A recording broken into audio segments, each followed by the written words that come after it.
আজ আমরা আলোচনা করতে চাই নারী ও পুরুষদের নিষিদ্ধ জীবন। আপনারা জানেন যে আমরা গত কয়েকদিন থেকে দেখেছি বাংলাদেশে নারী বিষয়ক সংস্কার কমিশন যারা যৌনকর্মী তাদেরকে তাদের কর্মকে তাদের মর্যাদা দেওয়ার চেষ্টা করা হচ্ছে এবং তাদের কর্মকে শ্রমিকের মর্যাদা দেওয়ার চেষ্টা করা হচ্ছে। প্রশ্ন হচ্ছে আসলে কর্ম কোনটা আর অপকর্ম কোনটা? এটা যদি আমরা পার্থক্য করতে না পারি তাহলে আমরা কি বুঝলাম কোনটা কর্ম আর কোনটা হচ্ছে অপকর্ম? কর্ম মানুষকে বড় করে তোলে আর অপকর্ম মানুষকে ছোট করে তোলে। কিন্তু আসলে এই যদি অপকর্মকে কেউ কর্ম বলে থাকে তাহলে চোর যে কাজটা করতেছে সেই কাজটা নিঃসন্দেহে একটি কর্ম। আবার যদি ডাকাত, ছিনতাইকারী বা দুর্নীতিবাজ তারা যত কাজগুলো করবে সবগুলো তার দৃষ্টিকোণ থেকে কর্ম। তাহলে কর্ম এবং অপকর্ম কোনো পার্থক্য থাকছে না। কিন্তু ইসলাম আসলে কি বলে, তাদের এই পেশাভিত্তিকে আসলে মর্যাদা দেওয়া উচিত কিনা, তাদের জন্য কর্মসংস্থানের জন্য কী কী করা যেতে পারে, আমরা সেই বিষয়গুলো আজকাল আলোচনা শুনে থাকবো ইনশাআল্লাহ তাআলা। শেখ, আপনি যেমনটি শুনলেন যে নারী এবং পুরুষদের নিষিদ্ধ জীবনের কথা, বাংলাদেশে এটা নিয়ে তৎপর রয়েছে এবং ইতিমধ্যে আমরা দেখেছি যে প্রধান উপদেষ্টার সাথে দেখাও করে তারা একটা স্বীকৃতি নেওয়ার চেষ্টা করছে। প্রশ্ন হচ্ছে কর্ম এবং অপকর্ম আসলে ইসলামের ব্যাপারে কী বলে? বিসমিল্লাহির রহমানির রহিম, নাহমাদুহু সাল্লি আলা রাসূলিল কারীম, আম্মা বাদ। ঠিকই বলেছেন আপনি যে নারী বিষয়ক সংস্কার কমিশনে একটি 51 মানে 51টি তারা সুপারিশ করেছে। এই সুপারিশের মধ্যে যে সমস্ত সুপারিশনামা তারা দিয়েছেন এর মধ্যে একেবারে জঘন্যতম এবং ইসলাম বিদ্বেষী এবং দেশের পরিবেশ পরিস্থিতি এবং সুন্দর একটি পরিবেশে একটা অনুকূলে নয় এমন কিছু তারা সুপারিশ করেছে। একজন মানুষ সে অপকর্ম করবে আর সেই অপকর্মের মানে ইসলাম বিদ্বেষী, কোরআন সুন্নাহ বিরোধী একটি কাজ করবে আর সেটার স্বীকৃতি রাষ্ট্র দেবে বা কোনো কমিশন, সংস্কার কমিশন দেবে, এটা ঠিক নয়।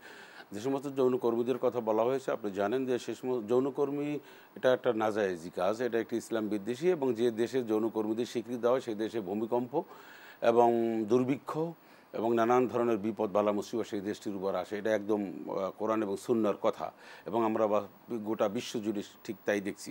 আমাদের দেশে যদি এই সমস্ত যৌনকর্মীদেরকে তারা প্রোভাইড করতে চায় বা তাদের সংস্কার করতে চায় বা তাদেরকে যদি কোনো একটা কাজে খাটাতে চায়, সেজন্য সর্বপ্রথম হচ্ছে যে তাদের এই কাজটাকে নিষিদ্ধ ঘোষণা করতে হবে। তারা এই কাজটাকে আল্লাহ তাআলা নিষেধ করেছেন তারা সেটাকে বৈধ দেওয়ার চেষ্টা করছে। সেকেন্ড হচ্ছে তারা এটা টাকার জন্য করছে, তো টাকা গভর্নমেন্ট বলবে বা কমিশন বলবে যে ঠিক আছে তোমরা এই নাজায়েজি কাজ, এই সমস্ত হারাম কাজ বাদ দিয়ে তোমাদেরকে আমরা বিভিন্ন জায়গায় সংস্থা বা বিভিন্ন তোমাদের কর্মসংস্থানের ব্যবস্থা করে দিই।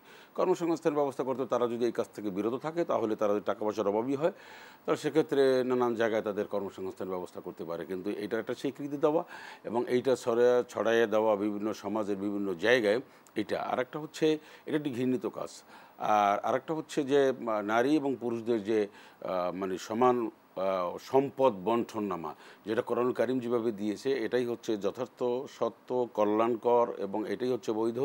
এর বাইরে কেউ যদি চিন্তা করে নারী এবং পুরুষদের মিরাজ বা সম্পত্তির অধিকারী তারা সমান হবে, তাহলে সমান হলে নারী তাদেরকে প্রতিষ্ঠিত করতে যদি চায় সরকার বৃদ্ধ মানুষের জন্য বয়স্ক ভাতা আছে, তারপর ছাত্রদের জন্য উপবৃত্তি ব্যবস্থা, শিক্ষার্থীদের জন্য প্রজেক্ট আছে, এদেরকে প্রয়োজনে আলাদাভাবে একটা ব্যবস্থা করা হোক, কর্মসংস্থান ব্যবস্থা হোক। কিন্তু এটা আমরা পক্ষে, এটা আমরা পক্ষে এবং আমরা চাচ্ছি যে এই সমস্ত তাদের কর্মসংস্থানের পক্ষে, এটাই বলছেন? হ্যাঁ, তাদের কর্মসংস্থান এবং তাদেরকে উন্নতি, অগ্রগতি বা বৈধভাবে এবং তাদের যে অভাব অনটন রয়েছে এই সমস্ত বাজে পেশার থেকে মুক্ত করার জন্য যে কোনো প্রজেক্ট তারা হাতে নিতে পারে এবং সেখানে রাষ্ট্রীয়ভাবে হোক যেভাবে তাদেরকে সহযোগিতা করে এই অসামাজিক কার্যক্রম, অনিসলামিক কার্যক্রম থেকে তাদেরকে বিরত রাখার জন্য যে কোনো পরিকল্পনা নিতে পারে, এটা আমরা স্বাগত জানাই। বাট এখন যেটা নিয়েছে এটা অন্তত দুঃসাহসিকতার পরিচয় দিয়েছে।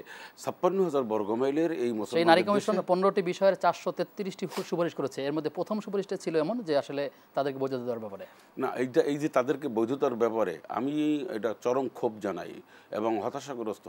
এই কমিশনে কারা রয়েছে? এই দেশের রক্ত দিচ্ছি আমরা, ইসলামপন্থীরা, ডানপন্থীরা, আপামর জনসাধারণ যারা ইসলামকে ভালোবাসে তারা রক্ত দিচ্ছে, তারা দেশের স্বাধীনতা সার্বভৌমত্ব রক্ষার জন্য অতন্দ্র প্রহরী হিসাবে তারা কাজ করছে এবং দেশের ক্রাইসিস মুভমেন্টে তারা সবসময় যেন ফ্রন্ট লাইনে থাকে, সম্মুখ যুদ্ধে থাকে। অথচ আমরা দেখি যে ফল খায় আর একজনে। আমরা সব কিছু রাষ্ট্রীয়ভাবে গুছিয়ে দিই, কিন্তু এই সমস্ত কমিশন যখন গঠন হয়, শিক্ষা কমিশন থেকে শুরু করে যাবতীয় কমিশন যখন গঠন হয় তখন আমরা দেখি লেফটিস্টদেরকে, বামপন্থীদেরকে সেখানে তারা স্থান দেওয়া হয় এবং তারা এটা দেয়। এটা আমরা তীব্র প্রতিবাদ জানাচ্ছি, তীব্র নিন্দা করছি এবং ইমাম সমিতির পক্ষ থেকে এটাকে আমরা অনতিবিলম্বে এর প্রত্যাহার করতে হবে, এটা বাতিল ঘোষণা করতে হবে এবং এই জাতীয় আর একটা কমিশন আপনি তো গঠন ইমাম সমিতির দায়িত্বে আছেন, সভাপতির দায়িত্বে আছেন, আপনার এখান থেকে কি ভূমিকা থাকতে পারে আগামী দিনগুলো যদি এমন কোরআনের আইনের বিরোধী যদি কোনো গঠন পদক্ষেপ গ্রহণ মাফিক করা হয়, গঠন সেক্ষেত্রে মাফিক এটা বন্ধ করার জন্য, এই আইন চালু না হওয়ার জন্য, এই সুপারিশ, এই কমিশন যে সুপারিশ দিয়েছে যে সমস্ত ইসলাম বিদ্বেষী সেগুলি বন্ধ করার জন্য যা যা করা দরকার বাংলাদেশের ইমাম সমিতি তা করবে। এই দেশের সমস্ত মানুষদেরকে নিয়ে, সব শ্রেণীর মানুষ এবং সকল পেশাজীবীদেরকে সাথে নিয়ে এই কাজগুলি আমরা করব বদ্ধপরিকর। এবং আমরা পরিষ্কার করে বলতে চাই, এটা কোনোভাবেই আমরা মেনে নেব অনতিবিলম্বে। কোনো ধরনের কোনো উত্তপ্ত পরিবেশ হওয়ার আগেই এই কমিশনের যে সমস্ত সুপারিশ রয়েছে তা ইসলাম বিদ্বেষী, তা প্রত্যাহার করে নেওয়া উচিত, না হোক এবং এটা জরুরিভাবে এটা বাতিল বলে ঘোষণা করা হোক। এটা আমরা সরকারের কাছে জোর আবেদন জানাচ্ছি।